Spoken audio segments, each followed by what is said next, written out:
Hello la team, bienvenue sur ma chaîne C99 Crypto. Aujourd'hui, on va voir les cryptos qu'ils ont pump cette semaine et on commence directement par le BTC.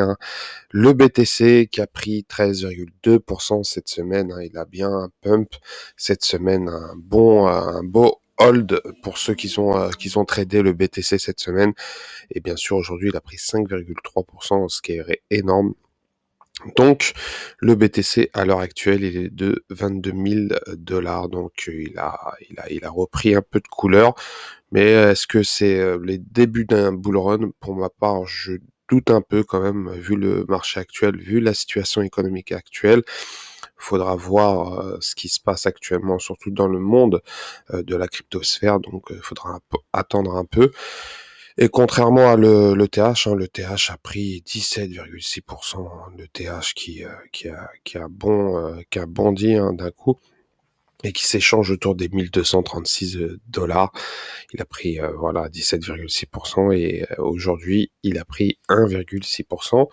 Le BNB, le BNB, j'avais fait quelques vidéos concernant le BNB pour les investissements. Le BNB cette semaine il a pris 12,9%, ce qui n'est pas négligeable, sachant il a réellement descendu, le BNB.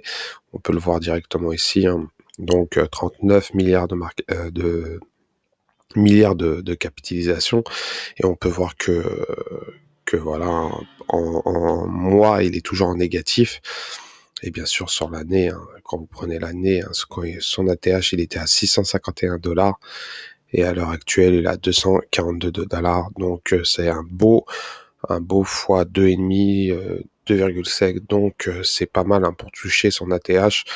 Donc le BNB pourrait reprendre des couleurs, et suit la tendance de l'ETH, c'est du Bitcoin, ce qui est tout à fait normal.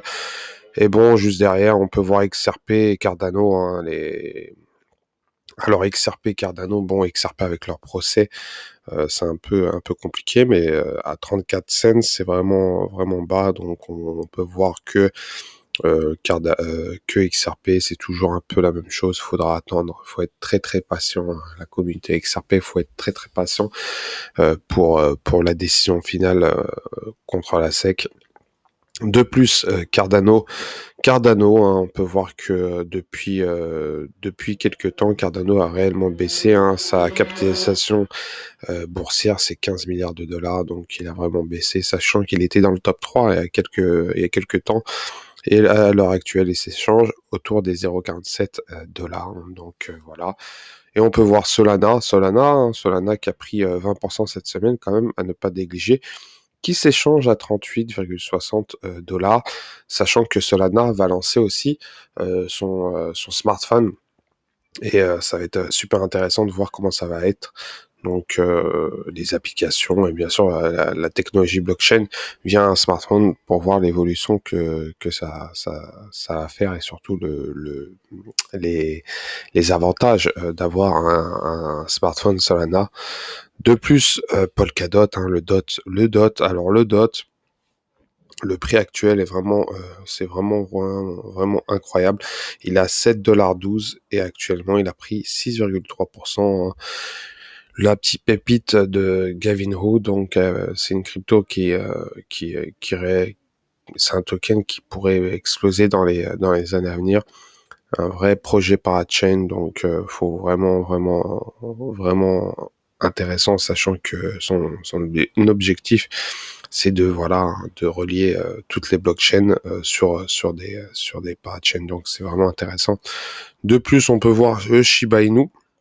Alors le Shiba Inu, quelque temps, j'ai pris l'article directement ici, le Shiba Inu va lancer son stablecoin décentralisé avec un rewards en token, et donc le token s'appellera The Shi, et bien sûr il y aura des récompenses, des rewards concernant cela. Et en gros, Shitoshi Kusama, il a déclaré qu'il y a un an aujourd'hui, et il avait lancé le Shiba Swap après des mois de FUD concernant le Shiba, disant que c'était un shitcoin. C'était voilà, comme la plupart des shitcoins sur la BSC et sur le TH, sur la blockchain TH. Mais il dit que voilà, hein, le token a progressé, il est au top 15 de CoinMarketCap, un des tokens les plus valorisés, et bien sûr que Shiba est en train d'évoluer de plus en plus. Et en plus, il dit pas de besoin de préciser que le SHI, ce nouveau token, nous préoccupe après avoir vu d'autres tokens stables s'effondrer, des milliards de dollars s'évanouir complètement du marché. Il fait référence bien sûr à Terra Luna, hein, Terra Luna qui a réellement l'histoire du Terra Luna a vraiment enfoncé le clou au marché crypto, hein, ça a joué un rôle important concernant cela. Donc le trade, hein, un rewards en token, donc le Shiba Inu proposera un rewards token, le trade. Concernant cela, hein, donc il n'y a pas réellement d'informations. Sauf que le trade, ça permettra bien sûr de récompenser pour le métavers, hein, du Shiba, donc le Shiba vert. Donc faudra voir comment ça va être. De plus, Binance va retirer les frais de trading, hein, sur plusieurs devises, donc ils l'ont annoncé par rapport à cela. Donc il y aura BTC USDT, BTC BUSD, BTC USDC, BTC Euro et bien sûr BTC TRY concernant cela. Donc c'est pas mal, hein, pour les 5 ans du BNB, du Binance, excusez-moi. Donc faut voir comment ça va être concernant les traders, c'est pas mal. Mais après, faut voir si les traders trade par rapport à ces devises-là. Donc, faut voir. Moi, je ne touche pas actuellement le trading, vu que c'est un peu compliqué. Je n'ose pas. Je préfère holder et bien sûr acheter le dip. Et bien sûr, le scandale qui passe mal, c'est Crypto.com qui demande 10 € par mois pour cause, indirectement, si vous avez ouvert un compte sur Crypto.com et s'il n'y a pas de mouvement réellement, on vous ponctionne 10 € par mois, comme un abonnement. Donc ça a fait un peu râler les personnes qui ont un compte sur crypto.com, ce qui est tout à fait normal. Et bien sûr, hein, taxer les utilisateurs inactifs, ça ne plaît pas énormément à beaucoup de choses. Est-ce que ça va être un coup pour la communauté crypto.com?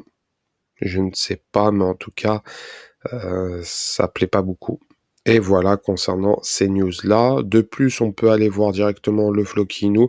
Le Floki-Inu, hein, 44 millions de market cap. J'aurais bien voulu 44 milliards. Hein, j'aurais été réellement bullish, mais bon, il est à 44 millions de market cap et il s'échange autour des 0,00006.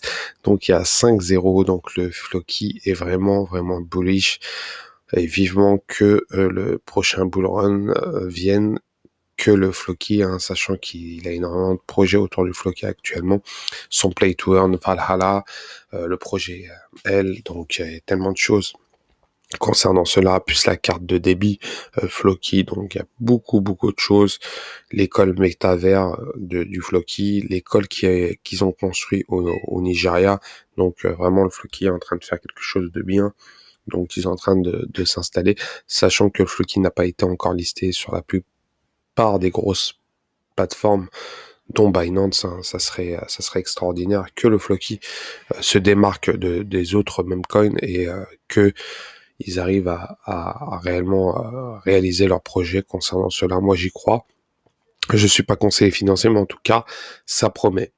Donc voilà les gars, c'était une courte vidéo concernant ce qui se passe actuellement. N'hésitez pas à vous abonner, liker, à vous abonner, à déclencher la petite cloche de notification. Et je vous souhaite un très bon fin d'après-midi. Ciao, ciao.